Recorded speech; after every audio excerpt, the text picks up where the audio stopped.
भले ही केंद्र सरकार, प्रदेश सरकार या चुने गए प्रतिनिधि लाख दावे करते दिखाई देते हैं, लोगों के हितैषी होने के पर भी अक्सर धरातल में उनके वादे दावे की हकीकत कुछ और ही बयान करती है। ऐसे ही ब्लॉक नूरपुर के पंचायत ढनी के गांव खटकर के भूस्खलन पीड़ित बुद्धि सिंह के साथ हुआ। नूरपुर उपमंडल के डन्ने पंचायत के गांव खटतर की यहां 18 अगस्त 2019 को गांव में भारी बरसात के कारण हुए लैंडस्लाइड के कारण पहाड़ खिसकने से गांव के बुद्धि सिंह को भयानक त्रासदी से गुजरना पड़ा, जिसमें उसकी पुश्तैनी जमीन का एक बड़ा भाग भूस्खलन से धप गया और साथ बहती जब्बर खड्ड में आई बाढ़ के कारण उनकी गौशाला तक बह गई। जब्बर खड्ड का रुख बदलकर उनके घर की तरफ मुड़ गया। उस समय नूरपुर से भाजपा विधायक एवं वन मंत्री राकेश पठान ने उपमंडल नूरपुर के प्रशासनिक अधिकारियों की फौज लेकर मौके पर पहुंचे, बुद्धि सिंह के परिवार का हौसला बढ़ाया और आश्वासन दिया शीघ्र ही सरकार की तरफ से उनके नुकसान की भरपाई की जाएगी। परंतु ये सिर्फ मीडिया की सुर्खियां बटोरने तक ही हवाई आश्वासन सिद्ध हुए। क्या समस्या है और क्या किस बात को लेकर जो है वो यहाँ पर चल रहा है, ये क्या कहना जी, चाहिए? मेरा नाम है सूरम सिंह और मैं भारतीय नौसेना में कार्यरत हूँ जी।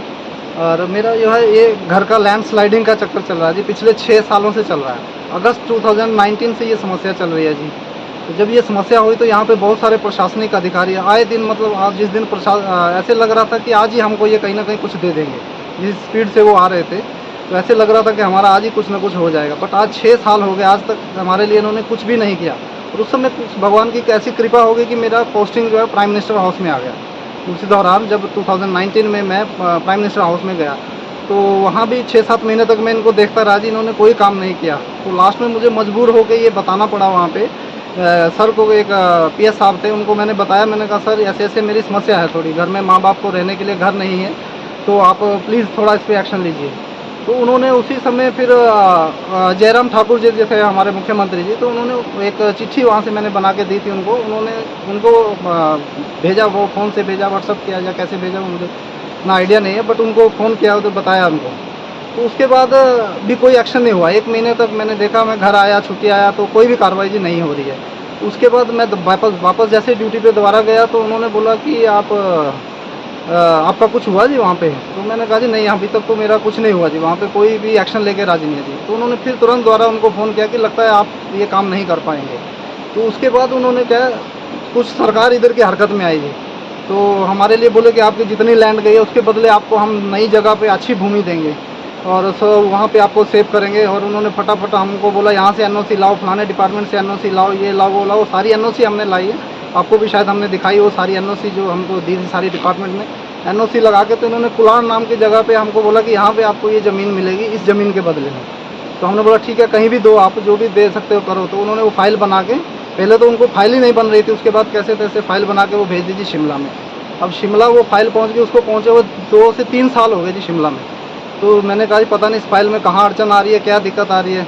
तो उस फाइल को जब मैंने शिमला गया जी 2024 फरवरी में शिमला गया मैं, तो इतना किराया इस काम के लिए मैंने लगा दिया, शायद इतने में घर बन ही जाता। आज तक इस सरकारी प्रावधान में मैं फंसा हुआ था। तो शिमला जाके वहाँ के जो हमारे उस समय प्रिंसिपल कम रेवेन्यू सेक्रेटरी थे अपने ओंकार चंद शर्मा जी, उनके ऑफिस में गया जी। ऑफिस में पहुँच के उनको पर्सनली मैंने दिखाया जी हमारी ये फाइल है, वो मैं आपको भी एक कॉपी देता हूँ। वो फाइल ये है, हमारा पेपर है, फाइल कहाँ पहुँची, क्यों नहीं आगे बढ़ रही जी। तो उन्होंने देखा तो ट्रक से बोले जी अगर इसके बदले में ऐसा होता तो मैं अपनी ज़मीन यहाँ की छोड़ के शिमला माल रोड में अपने नाम करवा लेता हूँ। अरे आप इतने बड़े ओहदे पे बैठे हो, ऐसी बात कैसे कर सकते हो कि आप ऐसा नहीं होता? अगर ऐसा नहीं होता तो मतलब नीचे वाले अनफिट थे। नीचे निपुण जिंदल साहब उस समय हमारे एक डीसी कांगड़ा थे, IAS अधिकारी हैं वो भी, उन्होंने ये बना के भेजा। अगर ऐसा नहीं हो सकता तो आप उसी समय बता देते, हमें इतने चक्कर में क्यों डाला? तो ये सब सिलसिला चल रहा है जी। तो अभी तक आप देखिए अभी क्या हाल है जी यहाँ पे। अभी मैं बताओ नेवी में हूँ, कितना ही कमाया होगा मैंने, 20-30 लाख 40-50 लाख कमाया होगा। ये सारा तो इसी घर पे लगा दिया जी। सारी ज़मीन मेरी कम से कम अगर पौड़ियों के भाव भी बेचने होती तो कम से कम 2-2.5 करोड़ की ये ज़मीन थी जी। तो अभी तो हमारे पास कुछ भी नहीं है और आज तक सरकार की तरफ से कोई मदद नहीं हुई है। गायशाला थी, 8 लाख लगा के मैंने वो बनाई थी गाय के लिए, उसका भी उन्होंने 20 या 40 हज़ार के आसपास कुछ डाला था, वो भी बड़ी मुश्किल से।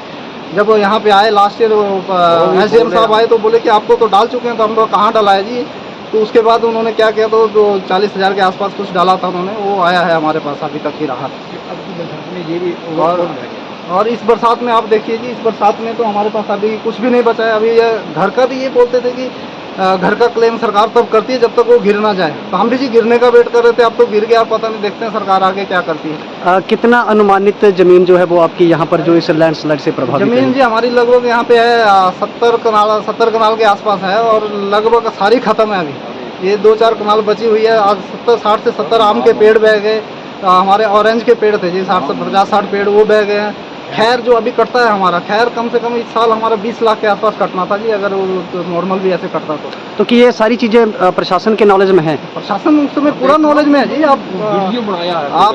मैंने पास पूरी शुरू से फोटो है, 2019 से मेरे पास वीडियो फोटो सब कुछ है। जितने प्रशासनिक अधिकारी यहाँ पे आए जी, प्रशासनिक अधिकारी में आप देखिए, बाय नेम मुझे तो एसडीएम जानते थे वहाँ के, जब उस समय सुरेंद्र ठाकुर साहब एसडीएम थे जब ये लैंडस्लाइड हुआ। उसके बाद भारद्वाज साहब आए थे, और उसके बाद अभी जो आए थे उनका मुझे नाम नहीं याद आ रहा, गुरचरण सिंह जी आए थे। उनको भी बाय नेम ऐसे फेस देख के पहचान लेते हैं कि वो समस्या वाले आए हैं। अभी जो नए आए हैं उनके पास भी मैं पिछली बार जाके आया था, तो उन्होंने कहा जी मैं अभी नया आया हूँ, मुझे अभी इतना जानकारी नहीं है इस मुद्दे की। तो मैंने कहा कोई बात नहीं, आप जानकारी कर लो। विधायक हमारे थे राकेश पठानिया साहब, यहाँ 3 बार आए जी। वो बोले आपको तो हम देखो, मैंने कितना सुंदर अपना उधर ऐसे बन जाएगा सारा, इधर का आपका भी मैं ऐसा बना दूंगा चकाचक एकदम कि आप बिल्कुल घबराने की जरूरत नहीं है। उसके बाद केंद्र से एक टीम आई थी जी, उसी दौरान केंद्र से आए थे, जिंदल करके जॉइंट सेक्रेटरी थे जी, वो आए थे केंद्र से भी। उन्होंने भी आके मुआयना किया कि फटाफट इनको कहीं शिफ्ट करो। उस समय के जो डीसी साहब थे राकेश प्रजापति साहब, वो भी इधर 2 बार आके गए हैं। उसके बाद निपुण जिंदल साहब भी यहाँ पे आके गए हैं जी। तो अभी तक इसका समस्या का कोई समाधान नहीं हुआ जी।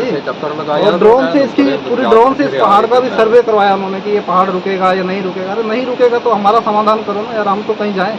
6 साल हो गए जी, 6 साल पूरे। आज ये अगस्त द्वारा चालू हो गया, तो 6 साल से भी ऊपर का समय होने वाला। भी कुछ भी सरकार ने अभी जिस तरह से कि आपका पूरा मकान जो है वो टूट चुका है, बिल्कुल अंदर जाने लायक भी नहीं है। हाँ जी। तो क्या स्थिति है परिवार के साथ? आप कहाँ इस समय जो रह रहे हैं? परिवार के साथ हमें ऊपर रह रहे हैं, पड़ोसियों के घर में। कभी उधर तो है बेचारे गांव वाले लोग, थोड़ा बहुत मदद अभी रहने के लिए, तो कोई भी जी मना नहीं करेगा ऐसे में कि जब बेचारे बह रहे हैं तो कुछ तो करें।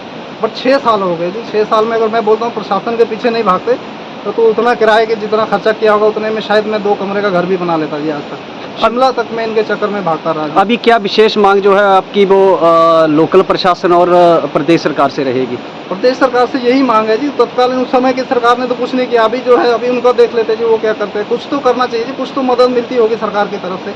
इतने लोगों को बहुत स्लाइडिंग होती है सब जगह की। सरकार ने 5 लाख दे दिया, 10 लाख तो मुझे तो लगता है पेपरों में दिया होगा जी, ऐसे दे दिया होगा कि बातों से दे दिया कि किसी का घर बह गया जी, सरकार ने 10 लाख दे दिया। अब किसी को मिला कि नहीं मिला वो पर्टिकुलर कौन देख रहा है? हमें तो लगता है कि नहीं मिलता होगा, शायद वो पेपरों में घोषणा रहती है जी सरकार की।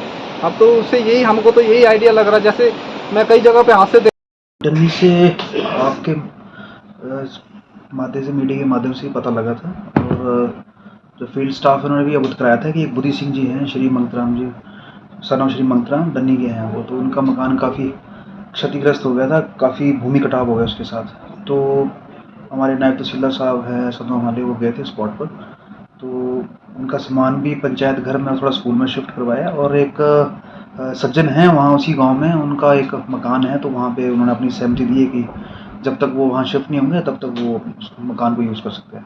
तो अभी पिछले कल ही नायब तहसीलदार साहब उनको वहाँ शिफ्ट करा के आए, और जो टेंट तरपाल की सुविधा भी वो उनको प्रदान की गई है।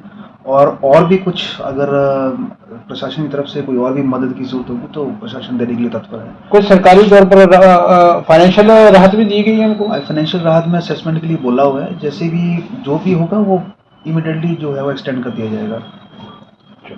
Thank you. One of the premium and prestigious professional institutes, providing a wide range of professional courses with 100% placement assistance. We are Sri Sai Group of Institutes.